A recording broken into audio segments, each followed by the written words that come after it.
just lovely looking pie with the lattices across it. Kind of like the one in American Pie. It just looks so good that you just want to put your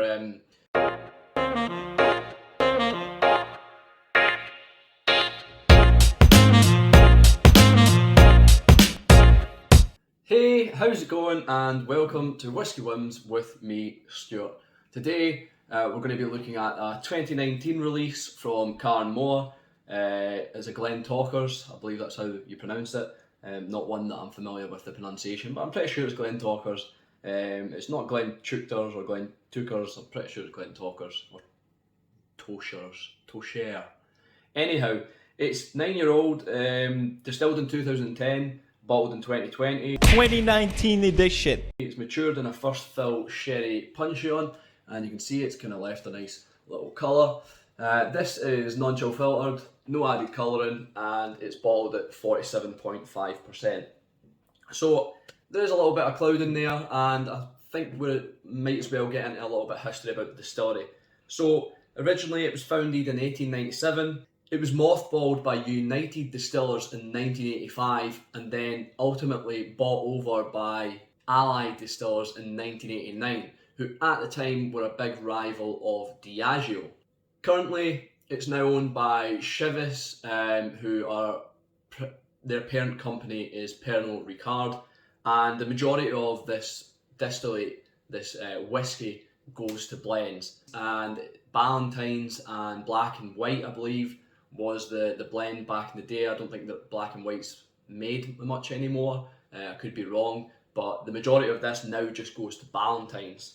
So obviously a lot of the single malt variations are going to be coming from independent bottlers. Gordon MacPhail, I believe there was an official 15-year-old bottling released a good couple of years ago, but the majority of the whiskey will be coming from independent bottlers. So they aim for a kind of long fermentation and a slow distillation at Glentauchers, and I believe that brings out usually kind of floral, flower aspects to the whiskey, so we'll see if we can pick that up. But yeah, we'll get down to nose. On the back of this bottle, all it says is big and bold with rich fruit cake and deep spicy notes. So yeah, we'll see what we can pick up. I think that's enough history. I've managed to blag my way through that.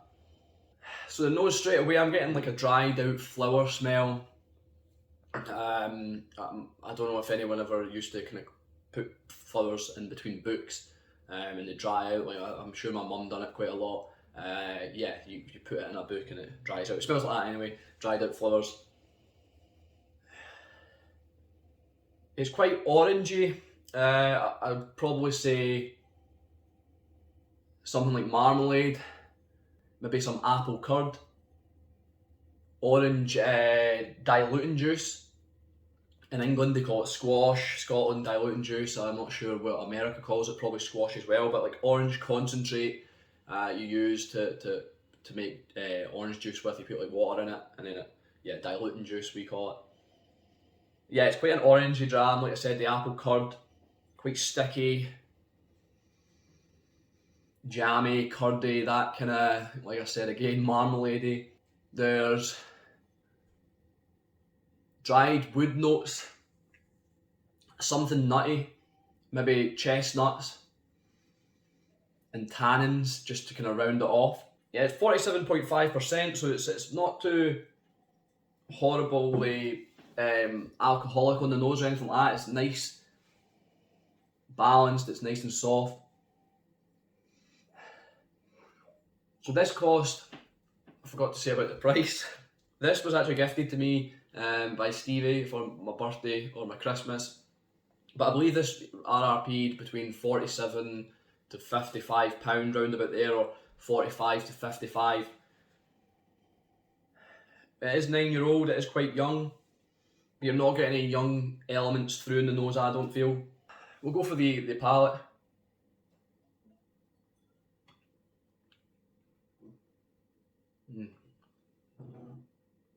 Straight away I get a real nuttiness on the palate. Hazelnuts just right on the forefront. Some coffee elements with dried fruits as well.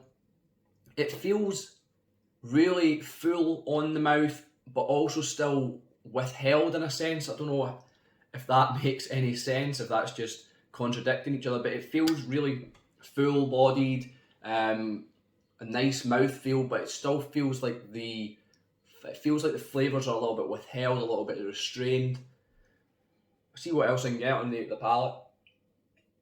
Brown sugar there as well on the palate, and an apple pie with cinnamon, just lovely looking pie with the lattices across it. Kind of like the one in American Pie. It just looks so good that you just want to put your put the pie in your mouth.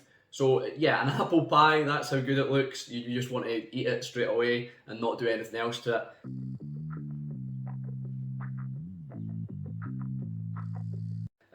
Yeah, let's move on. So the finish is long. There's a real raisins element to it, quite strong with raisins. Fruitcake, like what's mentioned on the bottle, and it does say deep spicy notes. It is quite spicy on the finish.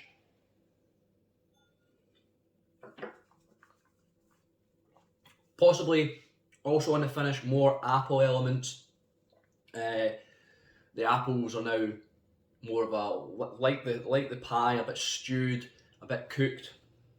But the raisins for sure, the spiciness, the fruitcake, that's the ultimate winner on the finish. The dominating characteristic for the finish. So we'll get down to the three ways I rate my whiskey, which is would I buy it again, do I think it's worth it, and would I recommend it? And then we'll decide if it's a whiskey win. So do I think it's worth the price tag of £47, £50, £55, say, let's say £60 at a max, which I don't think some shops were selling unless they were being a little bit disappointing, shall we say. I could think of a swear word, but I'm not going to. Anyway, if shops were selling it for £60, let's say £60 max, would I buy this and do I think it's worth it at £60?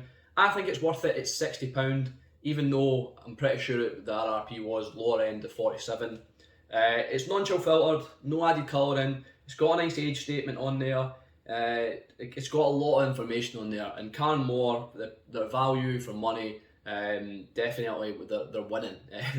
They're doing absolutely amazing. Current releases and even previous releases. So this has got everything on the label. It tells you it's a Speyside whiskey.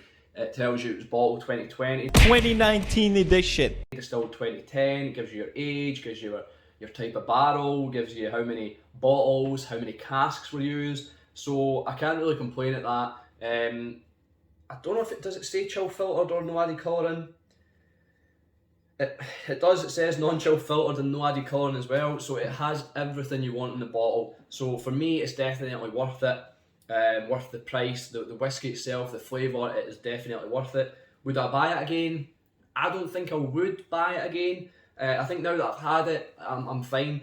I've enjoyed it, I'm enjoying it, but it's not like it's one I would go after again or go chasing for. It's nice enough.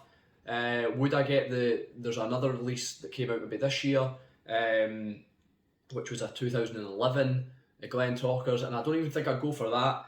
Not that I didn't like it or anything, it's just that it's not really something that I'll probably pursue for any particular reason other than there's just too many other whiskies to go for. And would I recommend it? I think, yeah, I would recommend it. I think it's worth a try. It's a good price. It is a decent whiskey. And yeah, I'd give it a whiskey win. I think everything about this is a win, other than the fact that I wouldn't buy it again. That's just more of a personal matter. But the flavours are nice, maybe a little subdued on the palate, a little hard picking out the flavours. You kind of have to work for it, but given it time, given it patience, those flavours do come out. So that's probably all I've got to say in that, and I'm going to finish the rest off camera. So thanks for watching. I've been Stuart, this has been Whisky Wins. I'll see you later.